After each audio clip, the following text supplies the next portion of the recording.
Kia ora, welcome to Central News for Thursday the 9th of October. I'm Hilary Entwistle. A site in Papamoa East could be the next special housing area under the new housing accord. Tauranga City Council has been approached by a number of developers who wish to use special housing areas to deliver their development plans in the Papamoa East area. This is the second housing area proposal to be consulted on. The first was at 162 Waihi Road in Judea. Mayor Stuart Crosby says that the proposals are an example of council and developers working together to address complex planning issues, including housing affordability and supply. Rumours a driving tests introduced 2 years ago are causing people to fail are being quashed by the New Zealand Transport Agency. The NZTA sets the standard for all driving tests and introduced new Class 1 car-restricted and full driver licence tests on February the 27th, 2012. Since then, more than 4,965 restricted licence tests have been sat at AA Tauranga with a pass rate of 48%. New Zealand Transport Agency Principal Advisor Driver Testing and Training Standards, Jim Furnox, says a test can only be unfair if it's set out to trap or confound the candidate in some manner, and this is not now, nor has it ever been the case. The kiwifruit claim class action for compensation over PSA will be filed in the Wellington High Court next Friday. A meeting in Te Puke was told yesterday. Around 200 growers and post-harvest operator representatives were told those behind the action have registrations representing 10% of the kiwifruit industry, with claims for losses against the Ministry for Primary Industries worth in excess of $200 million. The Kiwifruit Claim Committee Chairman John Cameron told the meeting the claim will go ahead and that the committee is not against the industry's single desk structure or the kiwifruit marketer Zespri. Now for the marine forecast, west coast, Raglan, southwest 15 knots, a slight sea out there, a southwest swell with 2 metres. Northwest swell 2 metres dying out, poor visibility and scattered morning rain. 12 p.m. is your high tide. East Coast Bay of Plenty, easterly 10 knots, easing to a variable 5 knots in the morning. Northeast 10 knots developing in the afternoon, becoming a southeast 10 knots in the evening. The sea is slight. Mainly fine out there and your high tide is at 9:11 a.m. Just ahead, Taekwondo World Cup.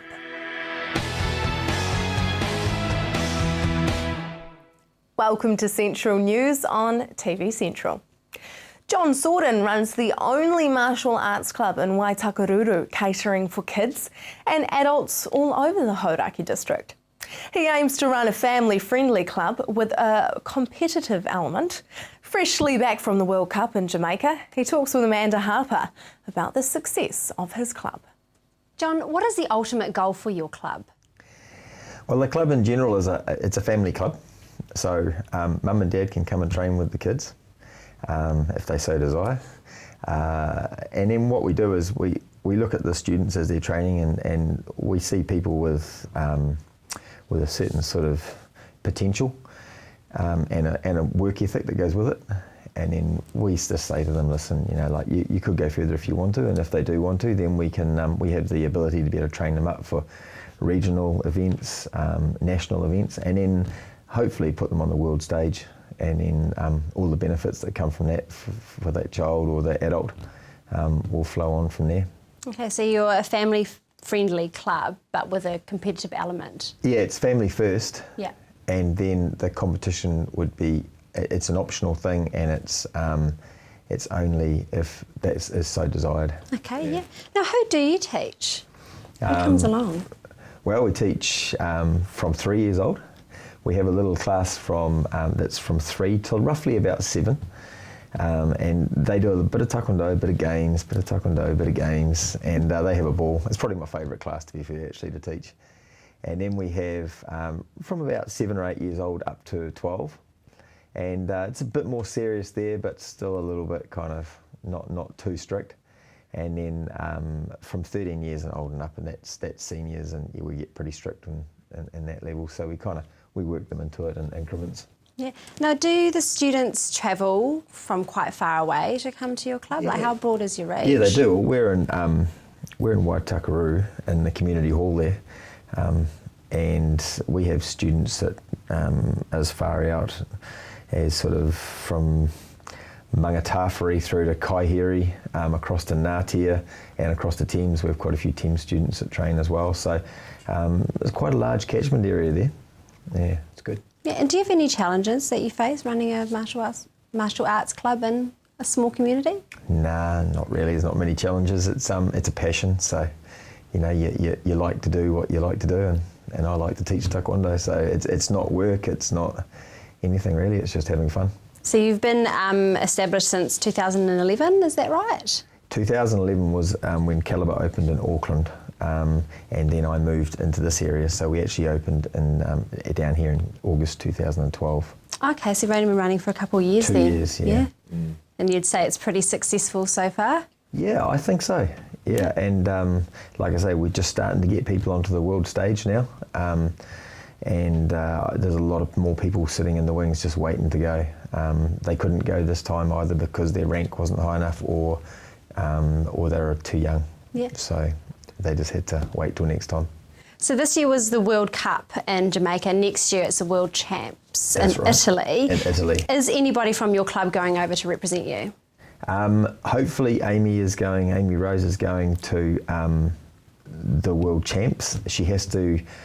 She's got to cover some hurdles first. First of all, she's got to get selected for the New Zealand team, which is very hard because the 3 people that are going to make the team in her division are incumbent members. They are people that she has to push someone out. So it's a big battle. She also has to grade for her first black belt before she competes. So she's got a couple of hurdles to jump, but we're pretty confident that she can do it. So it must mean lots of training then. Lots of training. She's training with me, probably 8 to 10 hours a week. She also trains with the New Zealand squad twice a week, and she's in the team's gym as well. So she's doing a lot of training. If you are in the Hauraki district and want to take up Taekwondo, check out calibertkd.com. Sir Graham Henry, former All Black Kes Muse, singer-songwriter Jamie McDowell and fishing guru Matt Watson have pledged to their support to tip the scales. A campaign generating public support for rebuilding New Zealand's depleted onshore fisheries. I caught up with Legacy to find out what the National Party was offering. So National's entire fisheries policy is a really cynical proposal to have a discussion in November about setting up some recreational only fishing reserves. There's one in the Hauraki Gulf and the other one is in the Marlborough Sounds. How has Legacy reacted to this? Are they for the idea of these recreational only fishing zones? Well, we're really pleased that recreational fishing has been acknowledged as being important. But really, you know, this is just sidestepping the issues. These reserves are not going to do anything to reduce the amount of commercial waste that's occurring. Now these reserves are in areas where there's already trawl restrictions in place. So it's, the material difference in the fishery is going to be really minimal, and Legacy is all about rebuilding fish stocks, reducing waste, creating equal size limits between the commercial and recreational sector, and these marine reserves for fishing really do none of that. And I mean, what is the difference about these zones? Is there any difference? Yeah, so they're just going to close the zones down to certain types of commercial fishing. And in the case of the Hauraki Gulf, like I mentioned, there's already trawl restrictions in place there. And that's the most damaging method. And so removing the other guys, which are your long line fishers, gill netters for mullet and flounder, these are small local operators who are supplying small local markets, and those are the guys that are going to be kicked out of the fishery and for very little benefit. So it's being sold as a benefit for the recreational fishing industry, but it's really not. It's just going to kick out a bunch of small commercial operators. So Legacy has campaigned in the past for tougher restrictions on commercial fishing. So can you tell me about that? Yeah, we're really interested in eliminating unnecessary waste caused by commercial fishing. So that's mainly through trawling. It's a bottom contact fishing method. The nets race across the bottom, scoop up absolutely everything. There's no selectivity. A lot of waste occurs, huge amount of waste occurs, and that's really what we're into, along with other things such as equal size limits, establishing how much recreational fishing is worth to the economy, and so those are the issues that we're promoting in our Tip the Scales campaign. Tip the Scales. What do you mean by that? So Tip the Scales is our campaign. We're calling for the public to support 5 principles that we've developed. Those principles are all around rebuilding fish stocks, reducing waste, and we've got a set of recommendations that we've put to all of the parties that they can include as policy. To find out more about Legacy and their campaign, visit legacy.co.nz. Up next, the ageing workforce.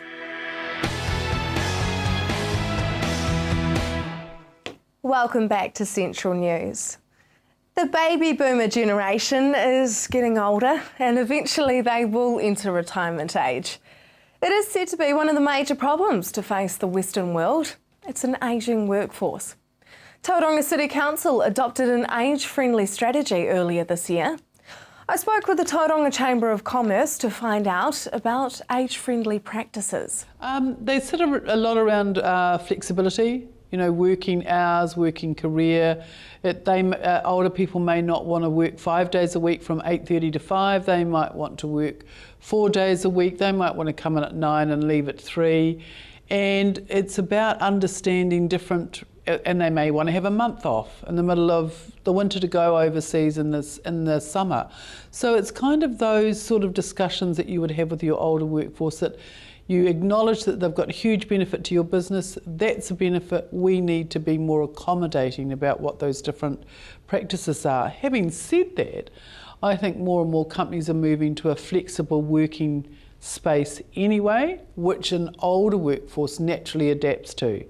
So I don't think it's any more that we have a cut and dried 8:30 to 5 working framework, that more and more businesses are looking at, including the Chamber I might add, at a flexible working space.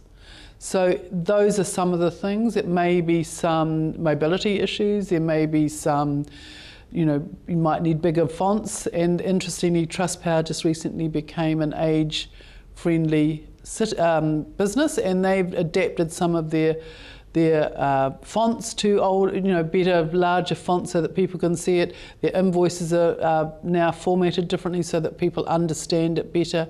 So there's a number of things that you can do that fit around that older workforce. How does hiring an older workforce strengthen the productivity and competitiveness of a business? Well, that's a really interesting question, and I think what it does is, what we're suggesting is that you need to change the view of that. So one of the things that often an older person has, they certainly have skill and they certainly have knowledge. They've done this job for a long time. They often bring wisdom, they often bring some sort of calmness, and they often bring in their own way an interest in another view of the world.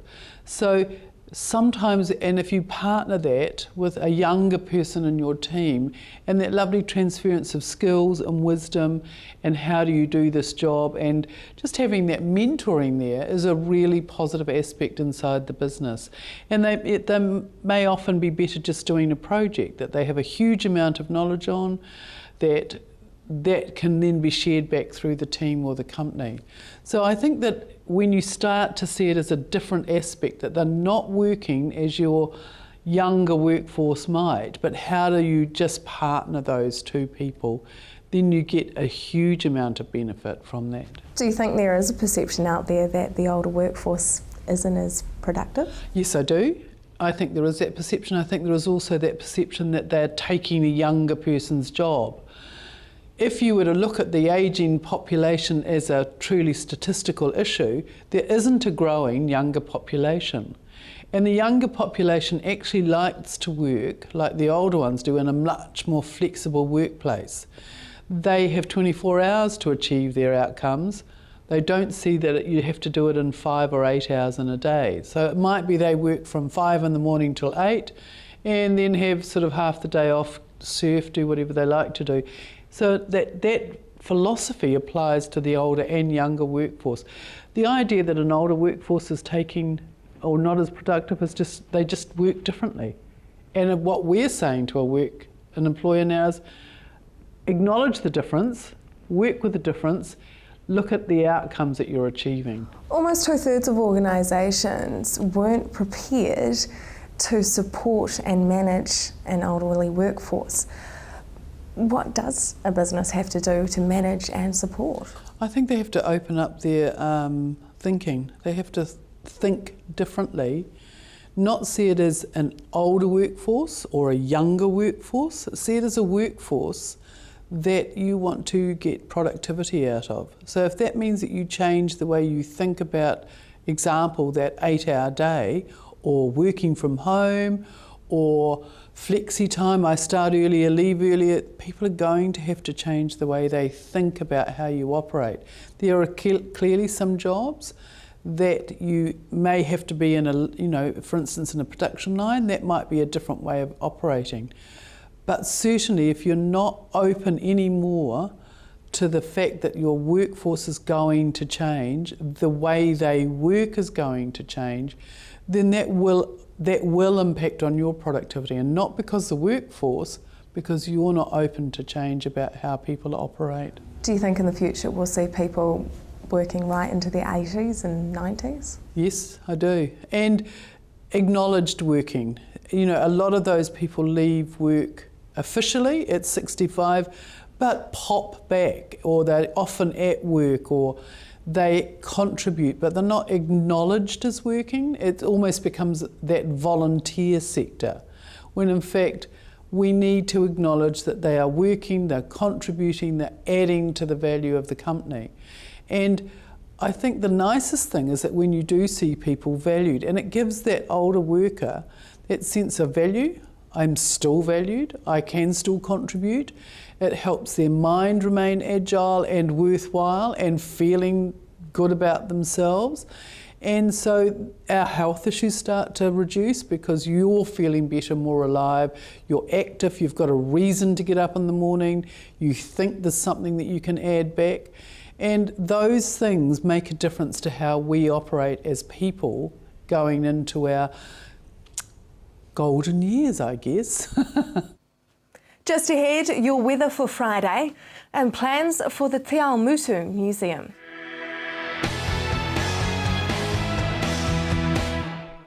Welcome to Central News. There have been some exciting community projects to come out of the Waipa District Council's 10-year plan. Anne-Marie spoke with Mayor Jim Milkrest about the progress on the Te Ao Mutu Library and Museum. Well, we're progressing really quite well at the moment, particularly on the library. There's funding already committed in the annual plan, as you say, for the library construction at about 4.4 million, somewhere in that sort of order. And the museum is at a later stage, probably a year to 2 years out, and only $1.5 million has been committed to that project so far.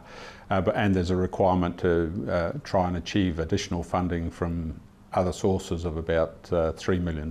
This project was more of a necessity than a luxury, wasn't it? The current library doesn't actually meet national standards. Yes, I think the issue with the library is that although there are national standards, they're only recommended standards, and they're not compulsory at all. It's even when the new library is constructed, it'll be 3 times the size of our current library, but still won't meet those national standards. So they're pretty high standards. So realistically, I don't think there'd be many libraries in the country would meet that recommendation. So they're aspirational more than a requirement. But and the the feeling is in the community, and particularly with the naysayers, is that with the modern technology, e-books, that libraries won't actually get used. But that's quite the contrary. Our library use figures are continuing to rise. We've got it's one of the facilities that's got the highest amount of public use. So libraries are still important from a community perspective, and of course we have a huge ageing population as well, so that's adding to the demand for libraries. But we do need to cater for the younger people, and certainly we've talked to the high schools and students, head students, and just what they would like to see in a library, and they want free Wi-Fi of course, and a place to kick back, comfortable seats and things, and libraries are changing. They're not the quiet, dismal, dark places that they used to be many years ago. So having a cafe included in it and trying to encourage the whole cross-section of the public to use it is important. You were concerned earlier this year about funding the build. Have those worries been alleviated now? Well, the funding for the library is already committed, so there is really no issue with that. But the opportunity to build a library and museum together provides efficiencies, I suppose, in terms of doing the build, and it's also got operational efficiencies. We can use the same front of house staff to man the library and the museum. So having both of those facilities in the same building would be fantastic. And it's also part of the Te Awamutu drive to reinvigorate the town centre, I suppose, and to have it as the cornerstone development down by the event centre, the Te Awamutu Event Centre and Rose Gardens, as an attraction for the town. So yes, there's some real advantages if we can actually build them together. For more details, go to the Council's website, waipardc.gov.nz. Now for the weather for Friday. Hamilton, mostly fine, but a few afternoon showers around. Light winds, your expected high is 19 and an overnight low of 8. The rest of the Waikato, you can expect a fine day, apart from a few afternoon and evening showers. Light winds for you as well. Paeroa, your expected high is 18 and an overnight low of 9. Matamata 16 and 7, Te Awamutu 19 and 8, and Tokoroa 17 and 11. Tauranga, your Friday, mainly fine with some light winds. Your expected high is 18 and an overnight low of 12. For the rest of the Bay of Plenty, fine apart from a few afternoon and evening showers inland. Light winds for you as well. Te Puke, your expected high is 17 and an overnight low of 12. That is the program for today. If you'd like to get in touch with us, you can via our Facebook page, centralnews.tv, or email us, news@tvcentral.co.nz. Let us know if there's something interesting going on in your community.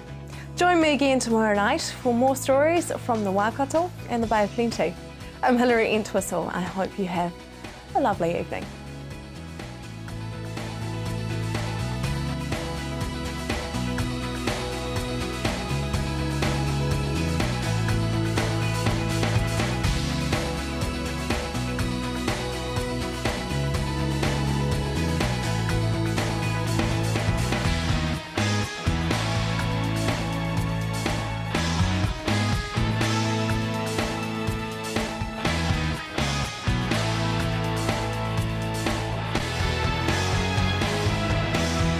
This has been an Alpha Media production, a division of Television Media Group. Supporting local content so you can see more of New Zealand on air.